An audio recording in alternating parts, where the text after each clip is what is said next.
आगे देखिए हमारा जो क़ुरान तीसरा सबक है और पाँचवा सबक है और हमारा मौजू क्या है। मक्का में इस्लाम की तबलीग और कुरैश का रद्द-ए-अमल। मक्का में जब रसूल खुदा ने इस्लाम की तबलीग की है और जो कुरैश वाले थे उनका आगे से क्या रद्द-ए-अमल था, इस सबक में हमें ये बताएंगे। तो कह रहे हैं कि बैसते नज़ुल वही, जब रसूल खुदा पर नहीं वही नाजिल हुई कि इस्लाम को फैलाया जाए, तो तब रसूल खुदा ने फिर जो है वो आगे इस्लाम को फैलाना शुरू किया। तो यहाँ पर सबसे पहले जब नज़ुल वही नाजिल हुई है उसकी थोड़ी सी बहस यहाँ पे करेंगे कि खुदावंद मुतआल की इबादत और परस्तिश में रसूल खुदा को 40 साल गुजर चुके थे। एक मरतबा जब आप गार हिरा में अपने माबूद हकीकी से राज़ो न्याज और इबादत में मसरूफ़ थे, उस वक्त आप सल्लल्लाहु अलैहि वसल्लम पर रिसालत पर मबऊस हुए, यानी उसी वक्त जब गार हिरा में थे आप रिसालत, यानी उस वक्त आपको रिसालत मिली थी। हज़रत जिब्राइल ने अमीन आपके पास आए और अव्वलीन आयात इलाही की तिलावत की। अब ये आयत जो है वो है कुरान की सूरत है और हम इसको अरबी नहीं पढ़ेंगे, उर्दू पढ़ेंगे सिर्फ, क्योंकि अरबी पढ़ने से बहुत सी जो क़ारान है जो आगा सिस्तानी के फतवे पर अमल करती हैं, तो वो उनके मुताबिक फिर जो है वो सजदा वाजिब हो जाता है। तो आयत नहीं पढ़ेंगे हम, सिर्फ जो है हम तर्जुमा पढ़ेंगे। कहने कि अपने परवरदिगार का नाम लेकर पढ़ो जिसने इंसान को जमे हुए खून से पैदा किया है। पढ़ो कि तुम्हारा परवरदिगार बड़ा करीम है जिसने कलम के ज़रिए तुम्हें तालीम दी है और इंसान को वो सब कुछ सिखाया। यानी देखिए, आप देख रहे हैं कि पहली आयत जो नाजिल हुई है वही इल्म के हवाले से है, जो हम आपको दे रहे हैं और आप सीख रही हैं। तो ये इल्म ही है कि जिसमें अल्लाह ताला देखिए इतनी अहमियत शो कर रहा है इसकी, यानी कि इल्म क्या है, यानी इल्म को ही देने को लोगों को खुदावंद मुतआल हुक्म दे रहा है रसूल खुदा को।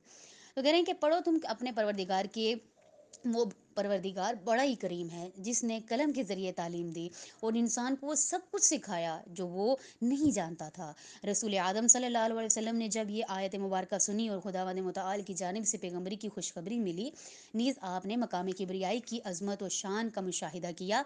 तो इस नेमत उज़्मा को हासिल करने के बाद आपने अपने वजूद मुबारक से मुसर्रत और शादमानी महसूस की। चनाचा आप गैर से बाहर तशरीफ़ ले आए और हज़रत खदीजा के घर की जानिब रवाना हुए।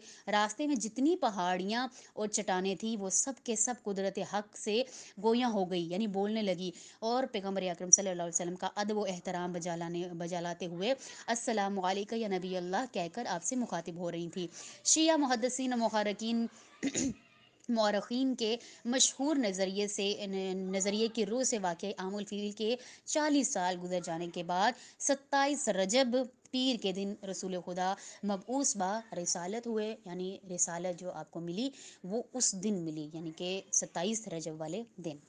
आगे देखिए, सबसे पहले इस्लाम लाने वाले कौन थे। रसूल खुदा सल्लल्लाहु अलैहि वसल्लम गार हिरा से एक घर तशरीफ़ ले गए और आपने नबूवत का ऐलान कर दिया। सबसे पहले आपके चचाजाद भाई हज़रत अली अलैहिस्सलाम, आप सल्लल्लाहु अलैहि वसल्लम की तस्दीक की और औरतों में सबसे पहले आपकी ज़ोजा मुताहिरा हज़रत खदीजा सलामुल्लाह अलैहा थी, जिन्होंने आपके पैगंबर होने की तस्दीक की। अहले सुन्नत के अक्सर बेशतर मौरखीन इस बात पर मुत्तफ़िक हैं। इस सिलसिले में चंद रिवायात हैं। पैगंबर अकरम सल्लल्लाहु अलैहि वसल्लम फरमाते हैं कि ये अली वो पहला शख्स था जो मुझ पर ईमान लाया, मेरी तस्दीक की और मेरे साथ नमाज अदा की। दूसरा, रसूल खुदा दूसरी तरफ एक जगह फरमा रहे हैं कि पैगंबर अकरम सल्लल्लाहु अलैहि वसल्लम फरमाते हैं, तुम में सबसे पहले हौज़े कौसर के किनारे मुझसे मुलाकात करने वाला, तुम में साबिकुल इस्लाम, यानी कि सबसे पहले सबकत करने वाला इस्लाम में अली इब्न अबी तालिब है। अब देखें, इस्लाम तो उस वक्त आया। अब सवाल पैदा होता है ना, लोग कहते हैं कि इससे पहले यानी रसूल खुदा क्या थे, इमाम अली अलैहिस्सलाम क्या थे। अब उन जाहिलों को क्या समझाया जाए कि इमामत और रिसालत ऐसी चीज़ है, यानी ऐसा ओहदा है कि जो यानी जब इस दुनिया में आए ही हैं रसूल तो उनको रिसालत मिल गई, इमाम इस दुनिया में आए उनको इमामत मिल गई। उससे पहले तो उनका नूर जो है था वो पाको पकीज़ा जो सुलबों में था, और उस वक्त जब आया तब रिसालत और इमामत मिली। यानी कि हम तो उस वक्त से ही रसूल मानते हैं और उस वक्त से ही इमाम को इमाम मानते हैं। आगे देखिए, कह रहे हैं कि इमाम अली सलाम फरमाते हैं कि बार इलाहा मैं वो पहला शख्स हूँ जो दीन की तरफ आया, उसे सुना और कबूल किया।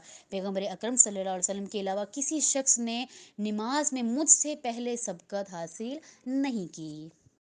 تو ہمارا یہ خران یہ جو آخری پوائنٹ ہے عزیز و اقربا کو دعوت، تو اس میں پھر رسول خدا نے کچھ الفاظ، یعنی اس کا جو آخری پوائنٹ ہے آپ دیکھیں جہاں پہ احادیث عربی میں لکھی ہوئی ہیں، یعنی کہ آخری الفاظ کچھ اس طرح تھے کہ رسول خدا صلی اللہ علیہ وسلم کے نے 3 مرتبہ اپنی بات دہرائی، اور ہر مرتبہ حضرت امیر المومنین ہی اپنی جگہ سے اٹھ کھڑے ہوئے اور اعلان کیا کہ میں آپ کی مدد اور حمایت کروں گا۔ اس پر رسول خدا نے فرمایا کہ یہ علی یا علی تمہارے درمیان میرے بھائی وسیع اور خلیفہ ہیں، یعنی کہ رسول خدا نے سب کو بتایا کہ یہ علی ہی ہیں جو تمہارے درمیان میرے بھائی، میرے وسیع، میرے خلیفہ یعنی ہیں، ان کی بات سنو اور ان کی بات پر اطاعت کرو۔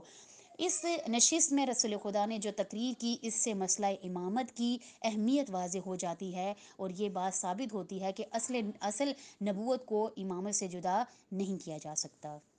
تو ہرن ہم یہیں تک پڑھیں گے انشاءاللہ، باقی جو ہے وہ کل کی کلاس میں پڑھیں گے، اور انشاءاللہ کل آپ لوگوں سے سوالات بھی انہی میں سے کروں گی، اور آپ لوگوں نے اس کو اچھے سے پڑھ کے آنا ہے، اور کل کی کلاس میں ملاقات ہوتی ہے، تب تک کے لیے خدا حافظ۔